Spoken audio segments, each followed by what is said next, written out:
of Mike Tyson, who will come in for the first time in 17 months.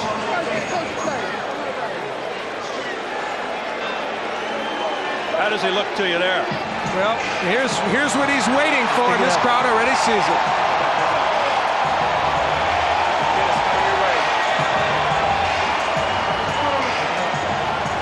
The fans in the arena can see it on the giant screen over the ring.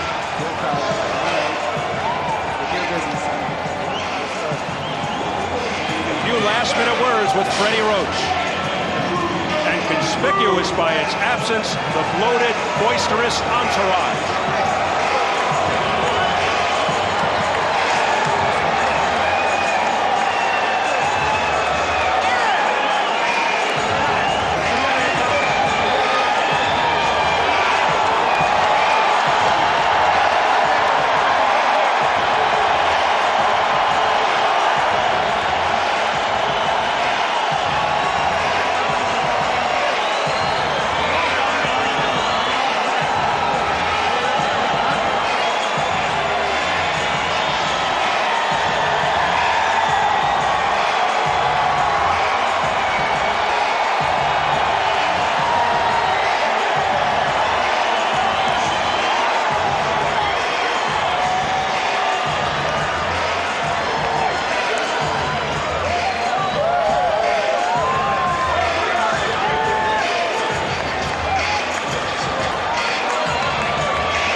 This is what he said he missed the most, aside, of course, from the money, the cheering. Love him or hate him or something in between. Undeniable that after 19 years, Mike Tyson still has a special presence, particularly live here in the arena.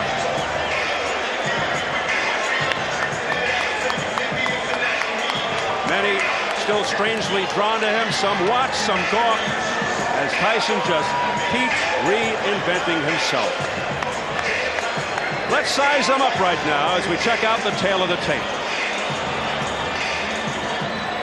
Mike Tyson turned 38 June 30th, Williams 31 July 13th. All the pre-fight material had Williams at 6'3", but he's actually 6'1.5", with a big reach advantage of 8 inches. Yesterday's weigh-in, Tyson, his third heaviest ever at 233. Williams, a career high, 265. And the notable unified rules for this bout: no standing 8 count, no 3 knockdown rule. A fighter cannot be saved by the bell in any round. If an accidental headbutt occurs before the end of the 4th round, the fight's ruled a no decision. If it happens after the end of round 4, they'll go to the scorecard.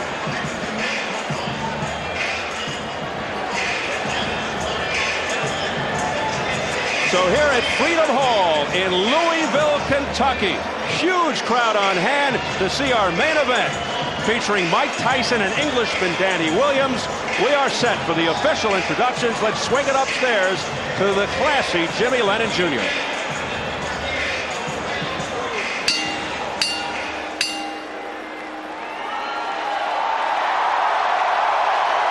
Ladies and gentlemen, a very good evening to you and welcome to Freedom Hall here in the beautiful city of Louisville, Kentucky, as we present our featured bout of the evening, brought to you by Straight Out Promotions in association with Corona, La Cerveza Más Fina, and Showtime.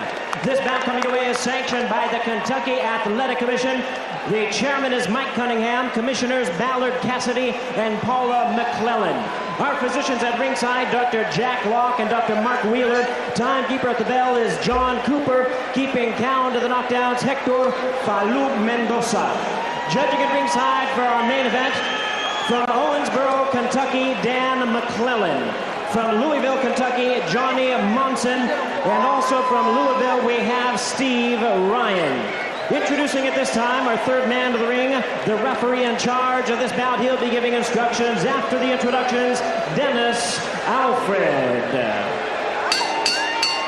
All right, fans, here we go with our main event of the evening. 10 rounds of boxing scheduled in a heavyweight special attraction. And now, ladies and gentlemen in attendance and boxing fans joining us around the world, live from Louisville, Kentucky, it's showtime!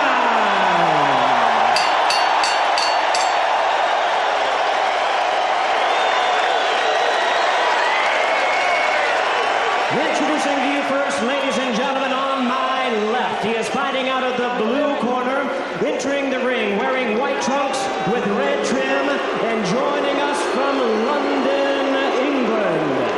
He weighed in at 265 pounds. His record stands at 31 wins, 3 losses, with 26 wins coming by way of knockout. Ladies and gentlemen, please welcome the former British and British Commonwealth heavyweight champion, introducing Danny Williams.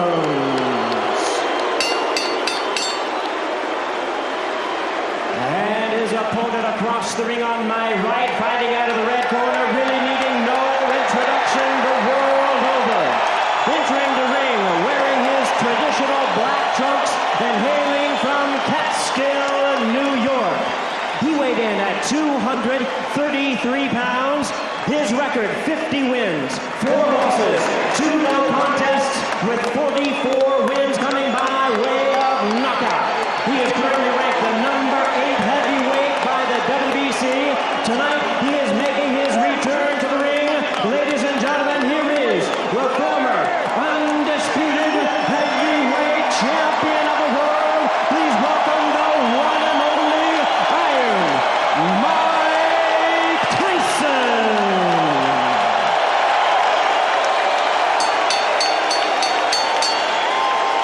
Once again, a referee in charge, Dennis Alfred, now to give instructions, 10 rounds of boxing scheduled. Gentlemen, we went over the rules in the dressing rooms. I expect a good, clean bout. Protect yourselves at all times. Obey my commands. You're good about here, you're good here. Y'all have any questions? Touch them up. Let's go to work. Certainly the calmest we've seen Mike Tyson before a fight. For the record, 22 of Tyson's 44 knockouts in round 1, including his last fight, 49 seconds in. His fastest knockout, 30 seconds in, against Marvis Frazier almost exactly 18 years ago, July 26th of 1986. Danny Williams feels Tyson will rush in to try and take him out early. What else is new? But Freddie Roach told us he's trying to prevent that. He wants Mike to go behind the jab, rip to Williams' body. We'll see. There's the bell. We're underway. And Danny Williams goes right in and looks to trade. And that could be a huge mistake. Tyson going right to the body. Look out, guys. Good clean break. Williams would like to keep him off with the jab and land that right hand behind it. And of course, the uppercut, again, something to look for from Williams. And he wants to tie Tyson up on the inside. They've been working on that. We'll see how effectively he can do it. Once again, Tyson really belting to the midsection. Being cautioned by the third man of the ring, Dennis Alfred, to keep the punches up. These are vicious punches by Tyson. Tyson's working well on the inside. Now, Dennis Alfred, we pointed out, he's been a referee for 25 years, but he's never had a world championship fight. He's never been in a fight of this magnitude, and boy, referees are tested in Mike Tyson fights for a variety of reasons.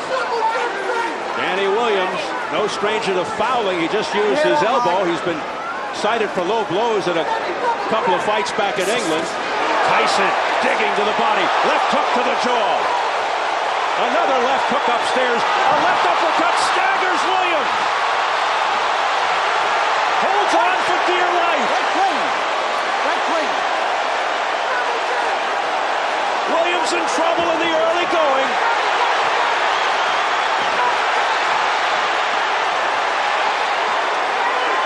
Williams came out and did what he told us he was going to do, fight on the inside, and that was a bad mistake, and it cost him.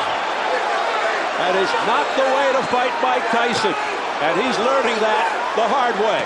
Now, Danny Williams has still standing. Look at these He's shots. still standing. 3 in a row, 2 to the body, a third one to the chin, all left hands by Mike Tyson. Will Williams get out of the first round? Already he has been wobbled. You know, Freddie Roach has to like this, even though it looks like he's hurting Williams early. He's doing it the way Roach wants him to, throwing good combinations on the inside and tremendously good left hooks.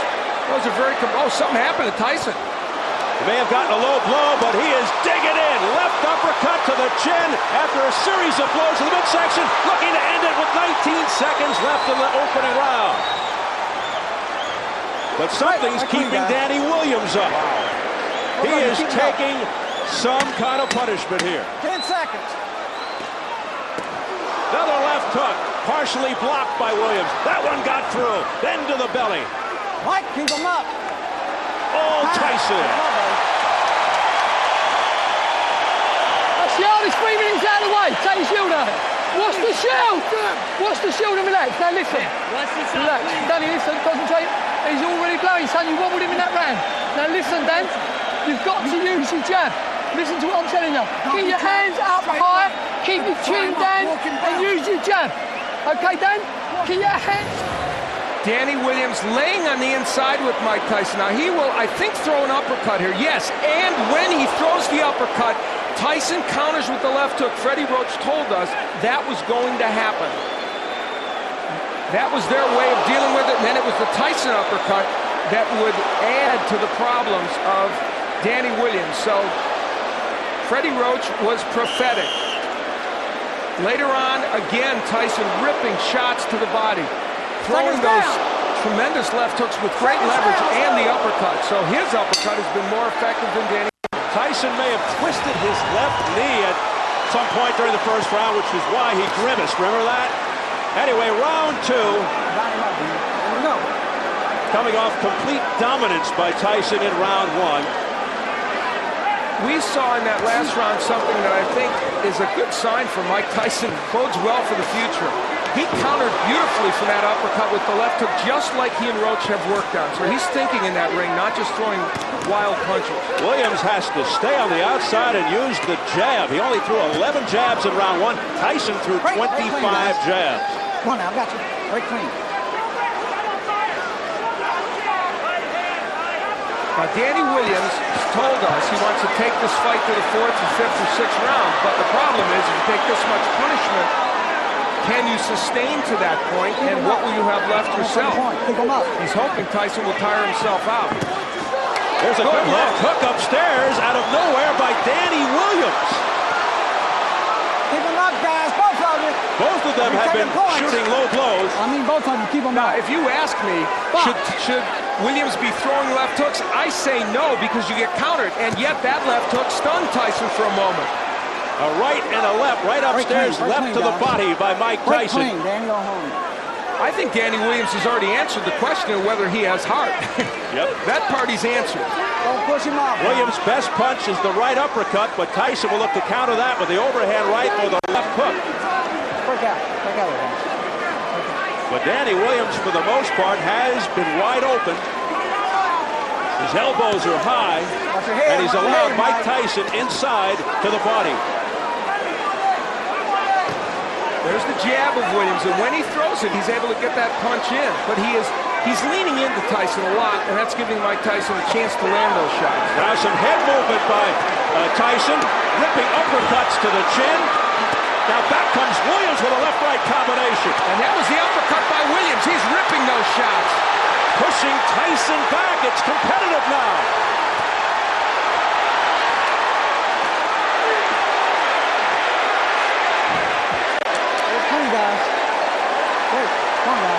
An extremely game Danny Williams, hearing it from the crowd.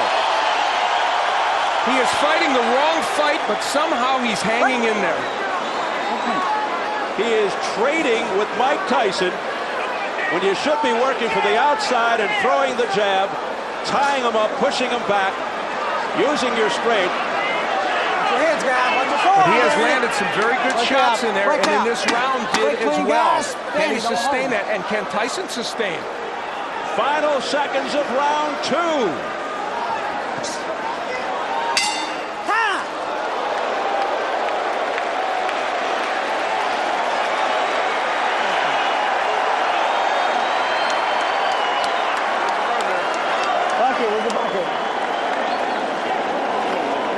Deep breath, Mike. One more. Good job. Take a rest. Swallow that. Don't leave me. Okay?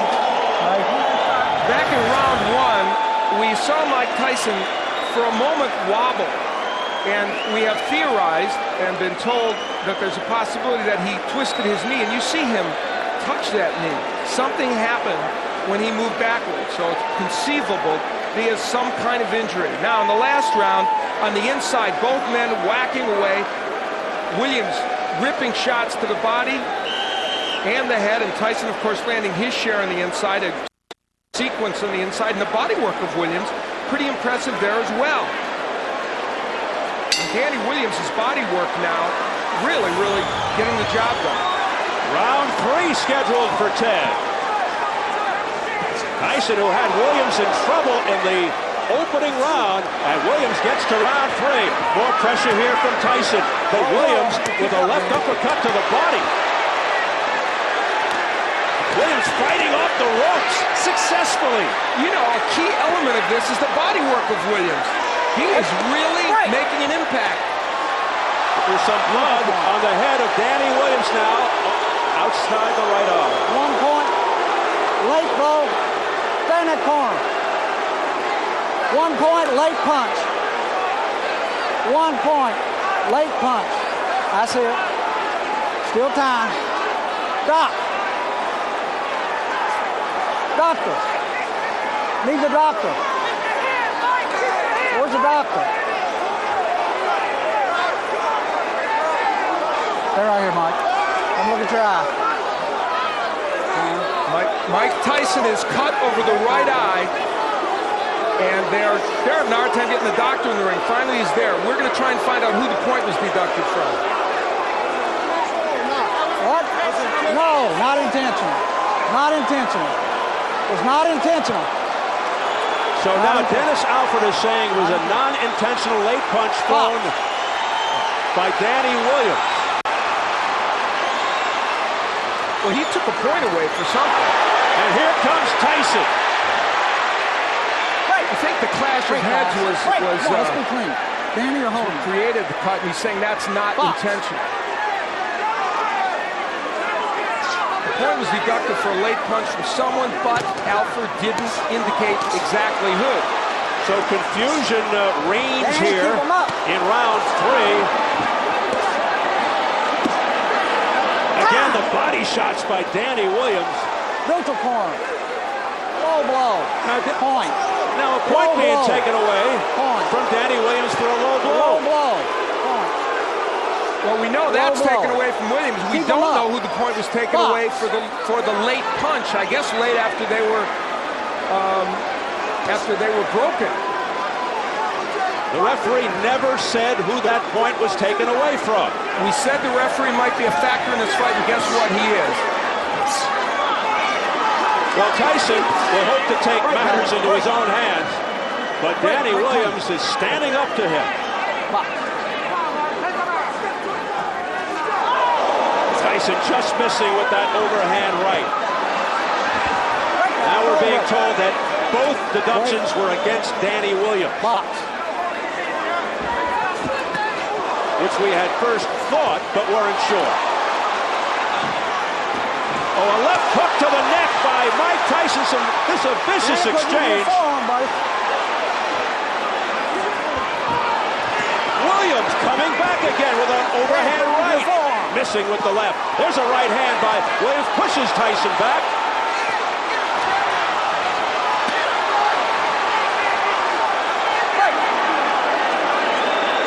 They continue to trade. Tremendous action. You're using your forearm. Box. Another warning for using the forearm by Dennis Alfred to Danny Williams. But, man, he has shown some heart here, and he and Tyson have put on a great show over the first several rounds. 10 seconds. Oh, what a left hand that sent Williams off balance. And then Tyson just missing at the bell.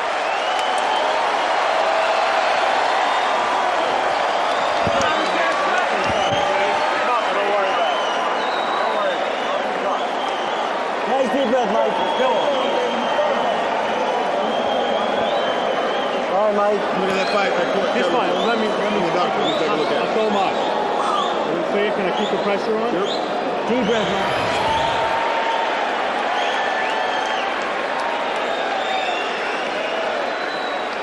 You see how Mike Tyson on the inside getting nailed with some big shots, throwing his own left hooks downstairs. This kind of excellent inside action. Both men, interestingly, committed to body work early in this fight and throwing body shots with great leverage and great conviction. And if you would have told me beforehand that Danny Williams would have been able to hang in there fighting this kind of fight, even to this point, I would have never thought so, but he has. Both have cuts. You see the cut around the right eye of Mike Tyson. I don't think the blood is going into his eye as we enter round 4. And we've now gotten a clarification. 2 points were taken away from Danny Williams. One for an elbow and one for a low blow. So he lost 2 points in that last round. Tyson pours it on. Oh, a big right hand by Tyson to the head. Don't hold him down. And a left hook by Williams at the same time. So both men are landing bombs. Some resounding shots by Tyson. Now Williams going back to the jab. Tyson answers with a jab of his own. Tyson trying to land with that uppercut. Danny, hold him. Danny, right, hold him. And now Williams hangs on. And hearing it again from the crowd. Tyson missing with a left hook attempt. Right.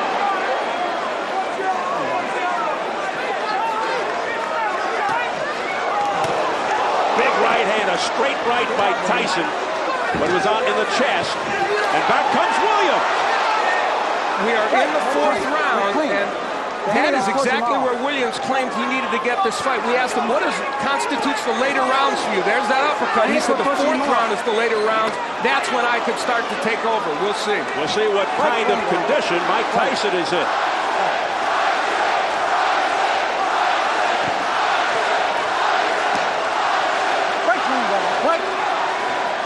Well, you know who the crowd wants.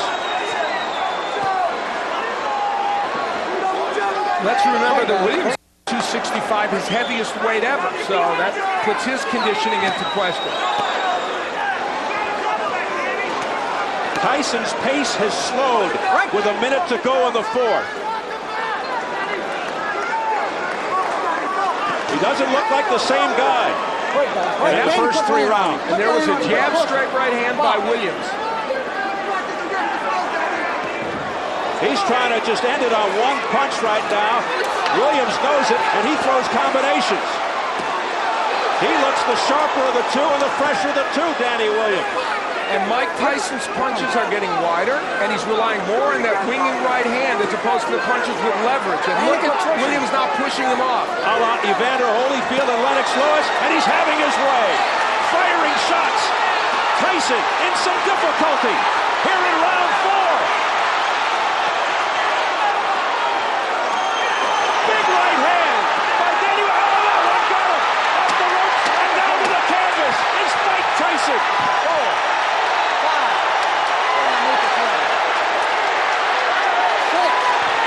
10. It's over! Danny Williams has upset Mike Tyson in round 4.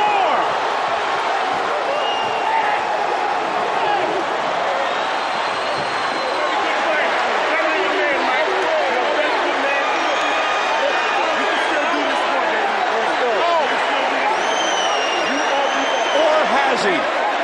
Can you call it an upset? In an improbable way, way Danny Williams did it, and did it with style.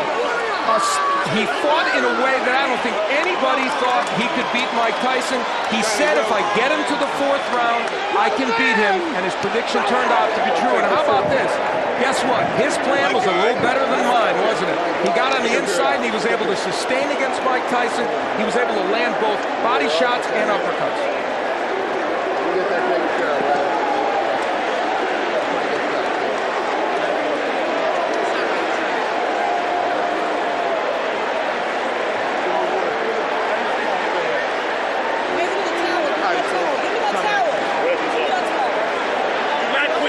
Mike, you can do this, baby. This is your word.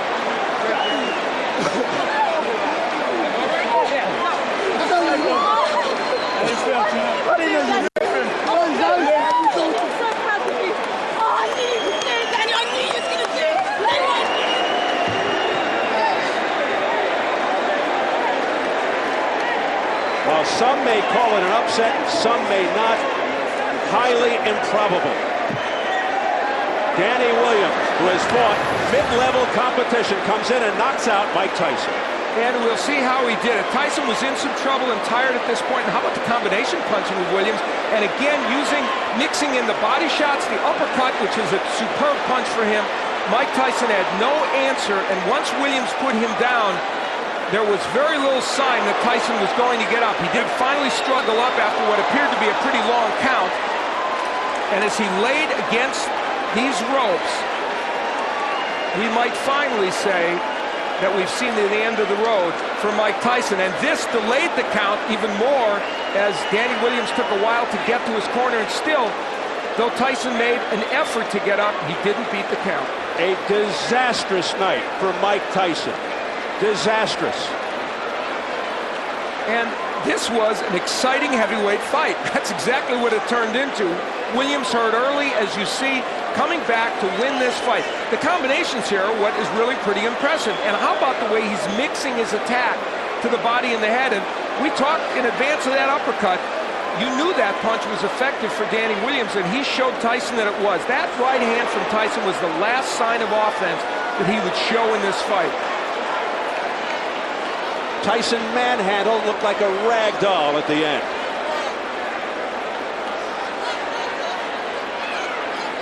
How about that look on his face? A surprise that Danny Williams was able to hang in there till the 4th round and get it done. Man, the last time I saw that face was against Buster Douglas. Maybe Lennox Lewis. We see the work by Danny Williams. That uppercut, it was his key to winning this fight, and it turned out the body work was as well. And Tyson really tired in the 4th round. He started to get a little bit fatigued. He had thrown what he could throw early in the fight, had Williams hurt, but here, Danny Williams just throwing combination, punch after punch. Tyson without a defense, and you see the reason he can do this to Tyson is instead of throwing left hooks that are going to miss, he throws effective uppercuts. That's the punch you have to use against Mike Tyson. Lennox Lewis used it. Danny Williams came in with that punch in his arsenal, and it's what allowed him to get the job done. That and the fact that Mike Tyson just got tired in the 4th round. Yeah, he just flat fatigued. You could see it. It was obvious. He was flat-footed. And then he got pummeled to the deck. And the look of resignation on Mike Tyson's face tells it all.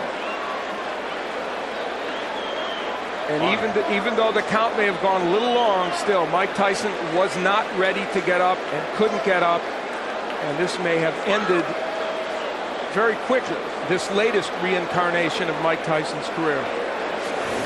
Are we looking at the end of a career? Jimmy Lennon Jr. has the official announcement.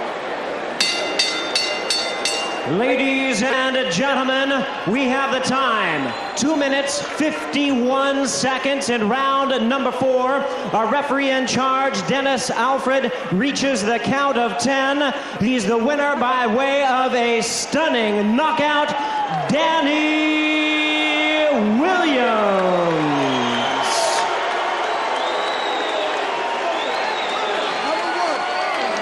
As you look at Danny Williams, nothing but shock, utter shock on the face of Mike Tyson.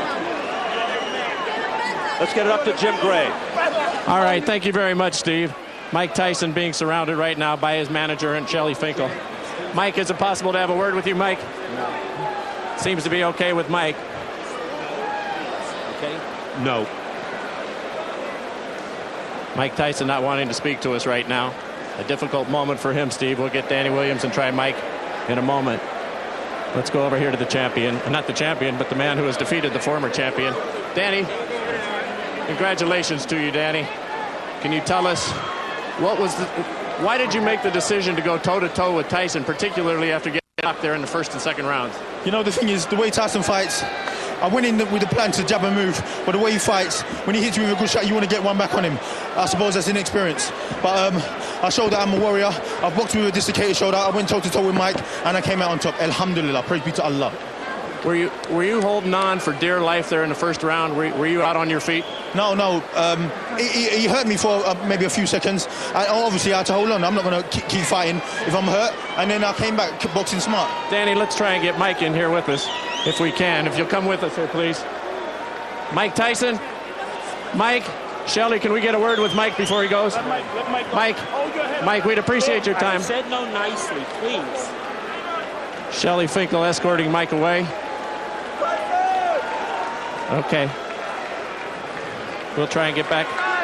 Danny, excuse us for the interruption. Danny, we were trying to get Mike before he left the ring. So take us through now. You were penalized for an elbow. You were penalized for a low blow. You're losing points. You were getting knocked around in the first round, and you still had the wherewithal to continue. Yeah, but, you know, if you watch any of my fights, the first few rounds are always my worst, but I'm always come back from that because I've got heart. People don't think I've got heart for some reason, but I've got loads of heart. No one gave you a chance. You were a 9-1 underdog. When you talked to us a couple of days ago, you felt that you could win this fight, but even you weren't really sure. You didn't know what the outcome was going to be, were you? No, I was sure all along. That's why when you interviewed me, I was so relaxed and so confident. I was sure I was going to win. You know, because people forget, this ain't the peak Mike Tyson. This is Mike Tyson was 38 years old and been out of the ring for 17 months. So I knew I had the capabilities of beating him, no doubt. Alhamdulillah. Thank you to Samson for making the match. Did he resemble anything to you that you had studied in his films? I don't know, I'm going to have to watch the tape, but his power certainly did. He's got a tremendous punch, bro. Danny, what does this do for you now? You're 32-3, you're 31 years old. What do you look forward to now in your future? Well, alhamdulillah, you know, I'm just going to go back and relax, chill out with my family, do men things like change nappies and tidy the house, and then after that, I'm going to look towards a world title shot or a rematch with Mike, because I know he's going to want a rematch. Has there been a bigger moment in your professional life than anything quite like this? Maybe your life period? No, definitely. Well, in boxing, there's never been a bigger moment than this, you know. But I'd like to thank Tim McDonald, Dwight Yard and all the team, Lorraine Yard, my wife, my family, for my brother, everyone for giving me the opportunity. Frank Warren as well, big up. If we can bring the monitor in here, we've got it right here. Tell us about the knockout and what's going on here in the 5th round. And did you feel that you had him? Yeah, I felt like I had him. When I hurt him with a shot, I rocked him with a shot. I just remember Holyfield fighting him, and Holyfield kept throwing shot after shot. So I thought, I'm going to keep it on, keep throwing, because Mike doesn't recover from a shot very well. So I just kept throwing and keep throwing. Is there any sense, and here it comes, tell us about the final shot here. Yeah, I was just throwing and throwing. I don't even know what was the last shot with Lang. I just kept throwing and throwing because I knew he was hurt. You know? Thank you to Showtime as also. Is there any sense of sadness in the fact that you're beating somebody who's obviously well past their prime, but in his day was a great champion? No, definitely not, because, you know, Mike Tyson is unbeaten in non-title bouts. He's still a force to be reckoned with. But like I said before, he's 40%, but his 40% is better than most people's 100%. You know, he's beaten Franz Both, he's beaten Etienne in, was it 50-something seconds? So, you know, he's a great fighter. All right. And so, one last thing. I'd like to propose to my wife, Zoe Brown. Will you marry me? Where is she right now? Zoe, let's come out. Hey, Zoe, come on over here. Zoe, Danny just won a big fight. He got something he wants to ask you. Zoe, I'd like to marry you. Yes. Will you marry me? Yeah, of course. He got hit all night, and now he's being kissed. Congratulations to you both. Thank you very much. Thank you to Showtime. Thank you very much. Congratulations, Zoe. All right, Steve, there you have it. Thank you very much, Jim. So Danny Williams 2 for 2 tonight. First he knocks out He knocks out Mike Tyson, and then he gets a yes for a proposal from his lovely lady. Interesting night for Danny Williams. I'd say a stunning victory over Mike Tyson. If the folks in England are happy, it's understandable. Not only because a countryman beat a legendary fighter, but the betting line in England was roughly 13-1 against Danny Williams. So a lot of people won some money. Danny, turn around, man. Get these guys. Let me just get back in here, Al, before you comment. Jim Gray, the intrepid Grim Gray, is going to go backstage and try again. He's going to try to get a word at least from the Tyson camp. As you saw, he tried several times to get in there. He was stopped by first Mike Tyson, then Tyson's advisor, Shelley Finkel. Mike obviously in no mood to talk right now. And we'll see if Jim can get something from him a little bit later. But what happens now as far as Tyson? I mean, you know, do you call it an upset? Do you not call it an upset because he's 38 years old? He hadn't fought for 17 months. He was inactive. His training habits were questionable. He obviously didn't get himself into proper shape to fight this fight. We saw what happened after round 3. Well, it's an upset because Danny Williams was such an underdog, and because Danny Williams had his moments in his career when he underachieved. So it is an upset, but it was an extraordinary performance by Danny Williams. He won in a way that nobody thought he could win, and he won after having a lot of adversity early in the fight. Make no mistake.